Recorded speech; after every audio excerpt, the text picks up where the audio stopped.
दोस्तों, doctor Norman Vincent Peale का नाम तो आप सभी ने सुना ही होगा। इन्होंने पॉजिटिव थिंकिंग से रिलेटेड काफ़ी अच्छी बुक्स लिखी हैं और ये एक डॉक्टर होने के साथ साथ एक साइकोलॉजिस्ट भी थे और उसके साथ ही यह एक प्रोटेस्टेंट पादरी भी थे। ऐसे ही एक रोज़ ये अपने प्रवचन देकर और चर्च की सीढ़ियों से नीचे उतर रहे थे तो अचानक से इनके सामने एक महिला आकर खड़ी हो जाती है और हड़बड़ाकर बोलने लगती है कि क्या मेरी इस बीमारी का संसार में कोई इलाज नहीं है। तो डॉक्टर पील चौंक जाते हैं और उससे बोलते हैं कि क्या हुआ है तुम्हें। तो वह महिला उनको बताती है कि मैं जब भी चर्च में आती हूँ तो मेरे दोनों हाथों में बहुत तेज खुजली होने लग जाती है और मैं खुजाते खुजाते मेरा हाल बेहाल हो जाता है। तब वे फिर अपने दोनों हाथों को उघाड़कर उनको बताती है तो उसके हाथों में लाल लाल चकत्ते पड़े हुए थे और वो काफ़ी परेशान हो गई थी। वह बोलती है कि यदि यही हाल रहा तो मैं चर्च आना ही बंद कर दूंगी। तब डॉक्टर पील उससे बोलते हैं कि हो सकता है कि तुम चर्च में जिस चेयर पर बैठती हो तो उसका कोई केमिकल तुम्हारी बॉडी को सूट ना करता हो। तब वह महिला बोलती है कि यदि ऐसा होता तो मैं किसी दूसरे चर्च में जाती, तब मुझे ये खुजली नहीं चलना चाहिए था। उसकी बात सुनकर डॉक्टर पील बोलते हैं कि इस संसार में ऐसी कोई समस्या नहीं है जिसका कि समाधान ना हो। फिर डॉक्टर पील उससे बोलते हैं कि मैं तुम्हारे फैमिली डॉक्टर से बात करूंगा, हो सकता है उनसे बातचीत में कोई सूत्र हाथ लग जाए और तुम्हारी इस बीमारी का इलाज निकल आए। फिर वे उसके फैमिली डॉक्टर से बातचीत करते हैं तो उन्हें पता लगता है कि उस महिला को इंटरनल एक्जिमा था। मैं यहाँ आपको बता दूँ कि इंटरनल एक्जिमा किसी बैक्टीरिया के संक्रमण के कारण नहीं होता है, बल्कि अपने आप से अंदर ही अंदर उलझते रहने के कारण होता है। यह खुजलाहट दिमाग में होने वाली उथल पुथल के कारण होती है। जब व्यक्ति मानसिक रूप से किसी द्वंद्व या संघर्ष से गुजर रहा होता है तब वह खुजाते खुजाते अपनी चमड़ी को लाल कर लेता है। इसके कुछ स्पेशल सिम्टम्स देखे गए हैं जिसके आधार पर डॉक्टर इंटरनल एक्जिमा का पता लगाते हैं।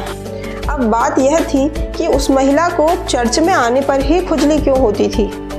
तब डॉक्टर पील ने बड़े ही प्यार और सहानुभूति से उस महिला के पास्ट को कुरेदा तो वह महिला उनको बताती है कि वह एक फर्म में अकाउंटेंट है और वह कुछ थोड़ा बहुत पैसा चुराती रहती है और जब भी वह पैसा चुराती है तब वह यह सोचती है कि मैं उसे जल्दी ही वापस रख दूंगी, पर वह ऐसा नहीं कर पाती।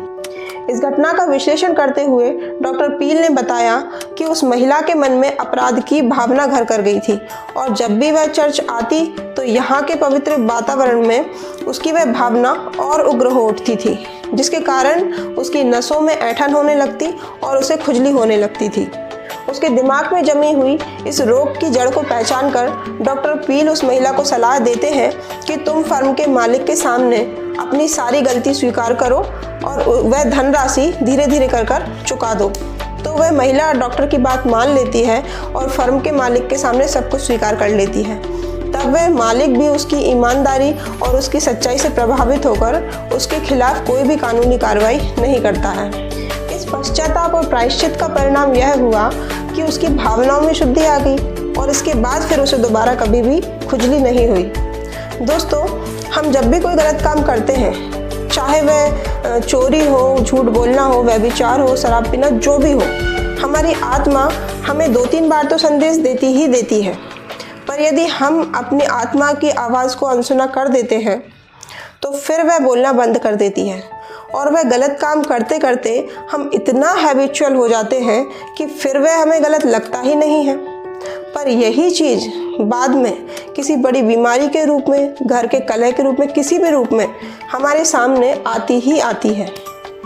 एक बात बताइए आप, हमारी बॉडी के सभी पार्ट्स हमारे ब्रेन के इंस्ट्रक्शंस पर ही चलते हैं ना। फिर यदि हमारे अंदर भावनाओं का द्वंद्व मचा रहेगा, मानसिक उथल पुथल मची रहेगी, तो इसका प्रेशर तो हमारे माइंड पर पड़ेगा और फिर उसका रिएक्शन हमारी बॉडी पर देखने को मिलता है। हमारी 90% बीमारियों की जड़ हमारा मस्तिष्क ही होता है। इसके बारे में हम किसी अन्य वीडियो में चर्चा करेंगे। आज का ये वीडियो आपको कैसा लगा मुझे कमेंट कर ज़रूर बताइएगा और मेरे चैनल को लाइक, सब्सक्राइब एंड शेयर कीजिएगा। धन्यवाद।